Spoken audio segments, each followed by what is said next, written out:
So 3 weeks back నాకు ఫేస్‌లో ఇగ బెల్ పాల్సీ లాగా వచ్చింది. సో నేను డాక్టర్‌ని కన్సల్ట్ అయ్యాను, సిద్ధార్థ్ రెడ్డి సార్‌ని. సో సారే సజెస్ట్ చేశారు. ఫ్యూ వీక్స్ మెడిసిన్స్ వాడి తర్వాత 3 వీక్స్ ఆఫ్ ఫిజియోథెరపీ చేసుకొని సజెస్ట్ చేశారు. సో ఆ విధంగా నేను మెడిసిన్ తీసుకున్న తర్వాత నెక్స్ట్ డే నుంచి కంటిన్యూస్‌గా ఫిజియోథెరపీకి రావడం స్టార్ట్ అయ్యాను. సో మెల్లమెల్లగా ఈ రైట్ సైడ్ అంతా ఇంప్రూవ్‌మెంట్ స్టార్ట్ అయింది.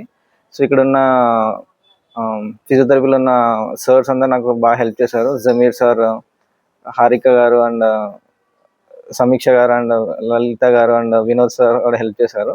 సో ఇంప్రూవ్మెంట్ అయింది. సో 3 వీక్స్ తర్వాత నేను రివ్యూ ఇస్తున్నాను. So I felt really happy. First of all నేను చాలా పానిక్ అయ్యాను. ఐ మీన్ మా ఫ్యామిలీలో అంటే ఇదివరకు ఇలాంటి కేసు చూడలేదు. సడన్గా ఒకసారి వచ్చేసరికి పానిక్ అయ్యి సార్ని కన్సల్ట్ అయితే ఇంప్రూవ్మెంట్ అవుతుంది. So I really feel happy after few weeks.